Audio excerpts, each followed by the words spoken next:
Hi there and welcome to this session on International Student Supports. My name is Mike Goldrick. I'm the Learning Development Officer here in NCI, and today we're going to be talking about studying at National College of Ireland for new international students. As an overview of this session, we're going to talk about NCI's campus in relation to other places of interest in the Dublin City 1 area. Also, we're going to be talking about adjusting to life in Dublin, academically speaking, socially, as well as culturally. We're going to briefly talk also about academic writing in NCI and give you an insight into what to expect from your first assignments, writing dissertations, as well as other written-based projects.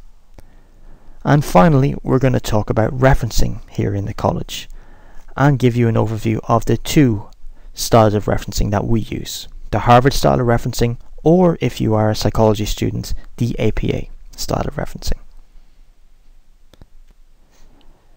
To begin, here is a picture of NCI's front entrance, and as you can see from the picture, NCI is a modern campus, and we presently have between 3,000 to 3,500 students who follow either full-time or part-time courses in either of our two schools, the School of Business and the School of Computing.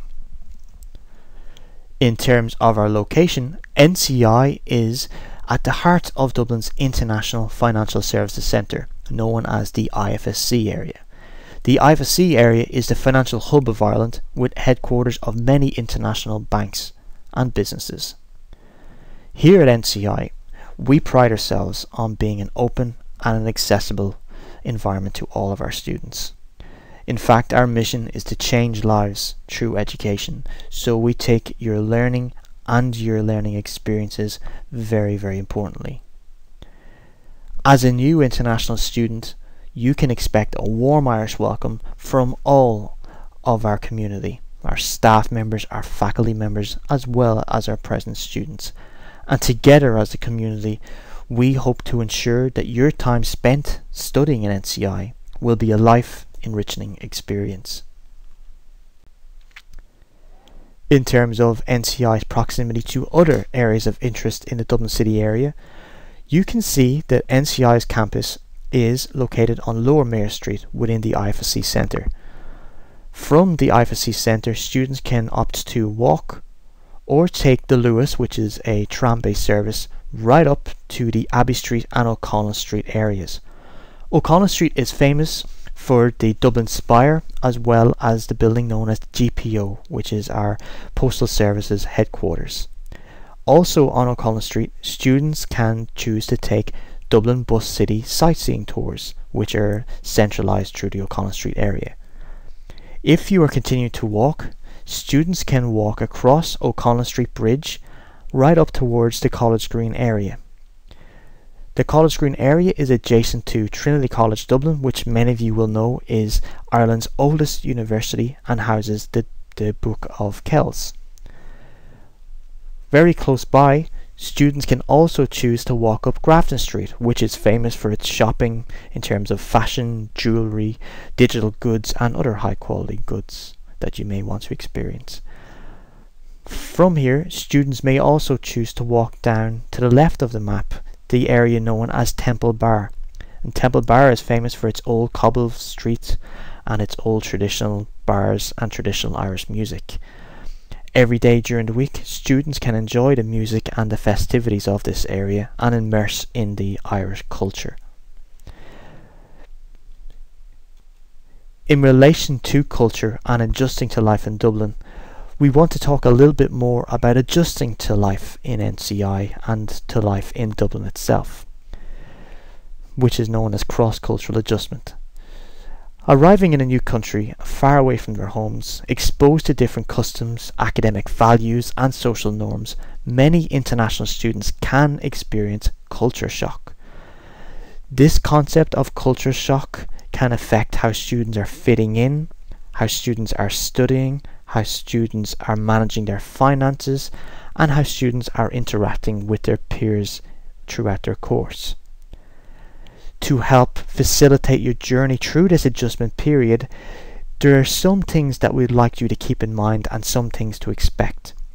Please remember in your first few weeks of term that the teaching style may be different to what you have already experienced in your own country. Also, the academic assignments may also be different to what you've already completed as an undergraduate student or a postgraduate student. In terms of food, and the food that we have here in Dublin through either restaurants or through supermarkets or outlets may not be what you are used to. And finally, Irish customs, social norms and languages may be different than your own. And these are things to keep in mind for your first few weeks of term, and it's perfectly reasonable and it is expected to have periods whereby you're feeling homesick, or you're feeling that you may want to go home or have more contact with your family. And we can talk you through this whole transitional period and support you as you acclimatize to life in NCI. Also, things to remember in terms of academic supports to help you with your studies. There are various academic supports, technical IT supports, disability supports, library supports, peer mentors which are students already existing in the college, and other passive supports to help you during your studies and time here at NCI. As a community of learners and academics, we strive to help each other to become the best and most effective students that we all can be.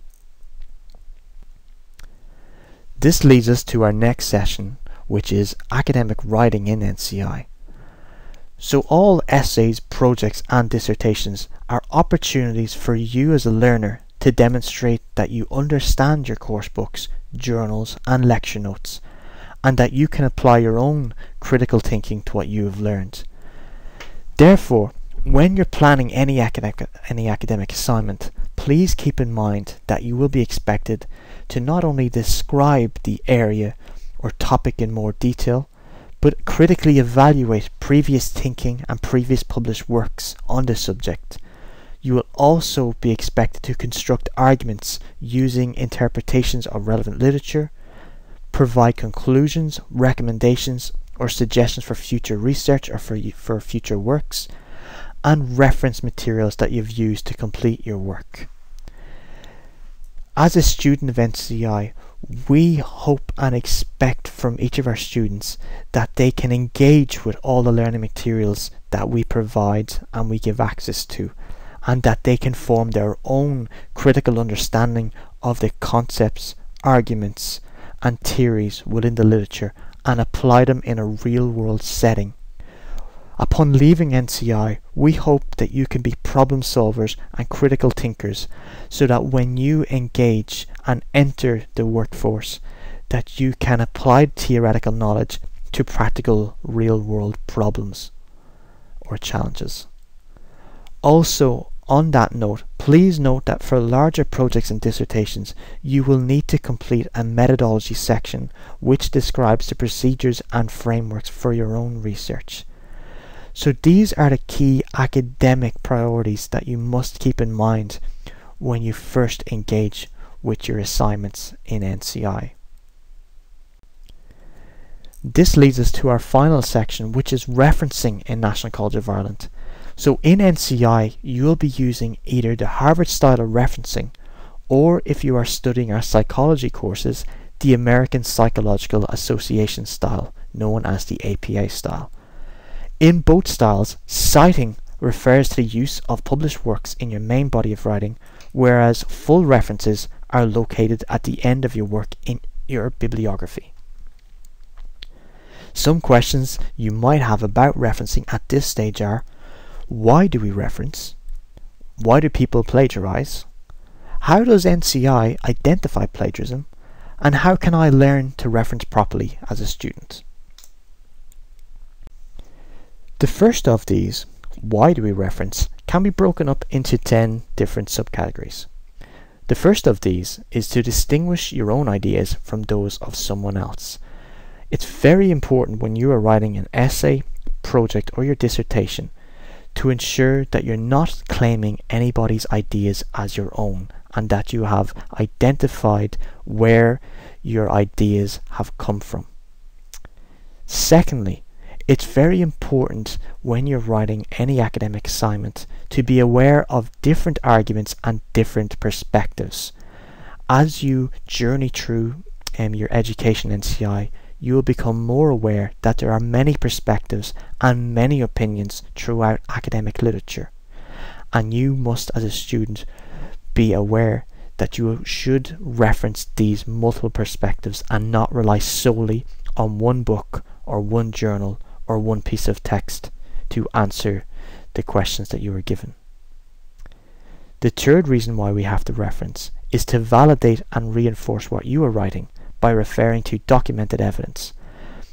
In your works, you can use published articles, books, as well as your lecturer's handouts to support your own arguments and add credibility to your writing to make your arguments stronger. Also, you need to inform readers of the scope and depth of your reading. So again, don't rely on just one book and one journal and one website for your assignments. Try to diversify your readings. Number 5 is to integrate existing information by assessing, comparing, contrasting, or evaluating to ensure your own understanding.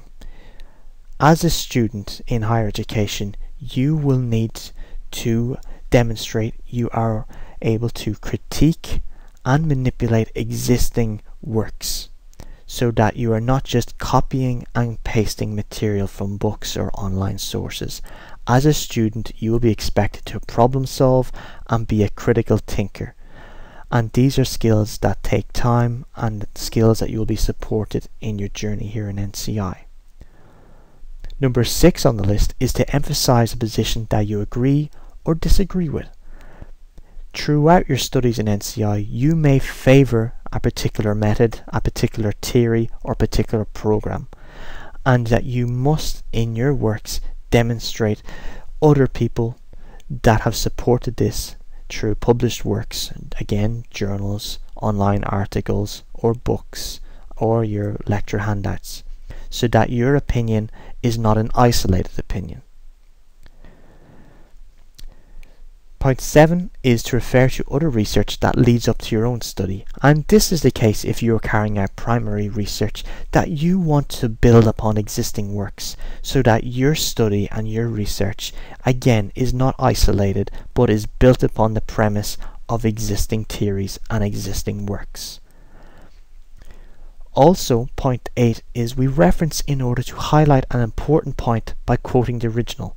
And quoting is whereby you take original piece of work and not altering it, copy it and paste it into your work, putting in inverted commas and identifying the source within your work itself. And that is quite an acceptable academic practice whereby you can use somebody else's words quite effectively in your own study. Number 9 is to enable readers to consult the original source independently.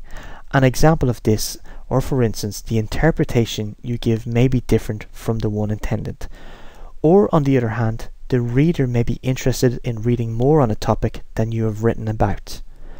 So do give links to all the sources that you've used, because a lecturer or another peer may feel that that particular reference that you cited is an interesting reference and may want to read more on that topic. So you're being courteous to the readers who will be reading your stuff. And lastly on the list, and quite possibly most importantly from your own perspectives, is to avoid plagiarism. And I'll talk a little bit more about plagiarism in the next slide. So, what is plagiarism? Plagiarism occurs when a student uses the works of another person, whether that be a student or an author of a journal, a book, website, handout, a lecture notes, or some other media, and tries to pass off either a portion or all of that material as their own work without giving any acknowledgement or credit or information regarding the citation of that original piece of work. So essentially it's classified as cheating, and some students have and do continue to fall foul of academic misconduct and plagiarism charges. We feel that there are many reasons for this. And firstly, in certain countries, Copying is accepted and is seen as a sign of respect to the authors.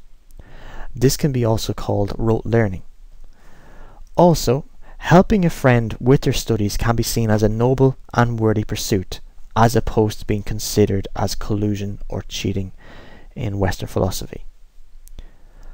Lastly, some students will intentionally plagiarize, and this is typically as a result of poor time management, assessment overloading, or part-time working, and being under pressure to submit before a deadline. Unfortunately, these types of occurrences do happen in NCI and in other universities, and we hope that through an awareness of the types of reasons why people plagiarize, that you as an incoming student can be aware of what not to do. In short, plagiarism is not accepted in NCI, and instances of plagiarism, cheating or collusion are dealt with through disciplinary action. So, how does NCI identify plagiarism? NCI uses an online system known as Turnitin, which is used by educators to check students' papers for originality, to enable web-based peer review, and for digital grading of student works.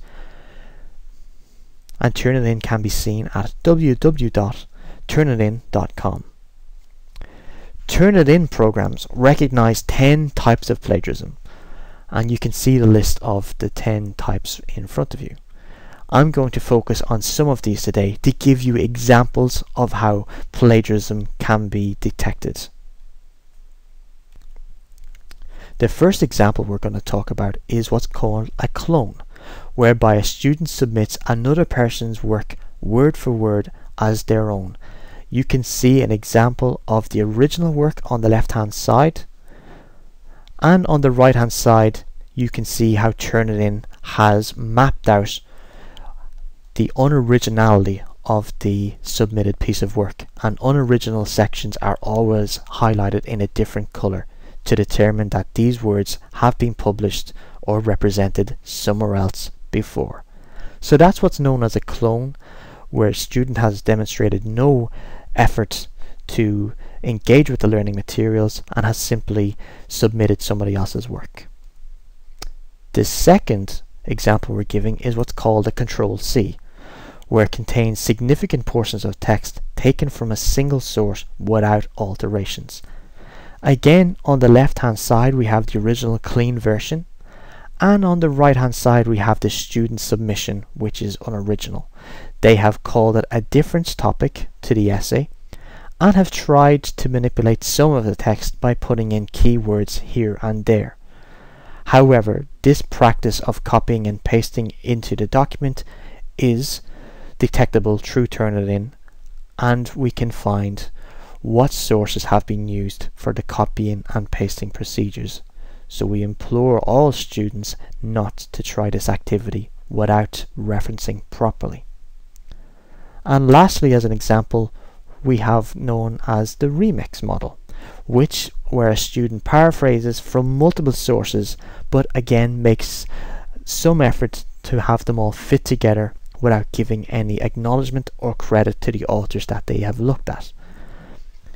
Once again, we can see the original on the left hand side, and on the right hand side we're seeing a number of different colours where pieces of text have been taken from other sources, and again we can see no evidence of students' effort and no acknowledgement of established published works. These types of practices are heavily frowned upon and can lead to significant disciplinary procedures. Okay, so this final section for today is how can I as a student learn to reference properly? And as you can notice, there's a number of different services and guides designed to help you become a proficient referencer here in the National College of Ireland. The first of these is the Learning Development Service, which is my own service, and it operates from 9 AM to 5 PM on a Monday, Wednesday, Thursday and Friday, and from 10 AM till 6 PM on a Tuesday. You can email me at michael.goldrick@ncirl.ie to make an appointment or to receive more details on referencing workshops. In support of this, we also have NCI Learning Club. Now, the NCI Learning Club is open for all students who need support with their academic assignments. The club will run throughout semester 1 and 2, and as a student you will get an email invite with details on the location and times. And we do encourage you to come along to the learning clubs to receive detailed feedback and suggestions on how to improve your writing. Also, the library guides and library staff in NCI can help you with dedicated advice on referencing as well as throughout the research process, so do liaise with the library staff when you are completing your assignments as well. And finally, we do also have recorded workshops on referencing. The YouTube clip below is my own workshop on Harvard's style of referencing and is available through YouTube. And finally, there's an excellent resource by the American Psychological Association on APA referencing styles, and it's available from that link as well. So with that in mind, I'd like you to thank you for listening today and encourage you to get in touch with myself if you have any challenges or if you have any questions in relation to your time here in NCI, or in particular the writing process and research processes here in the college. So again, thank you once more, and till next time.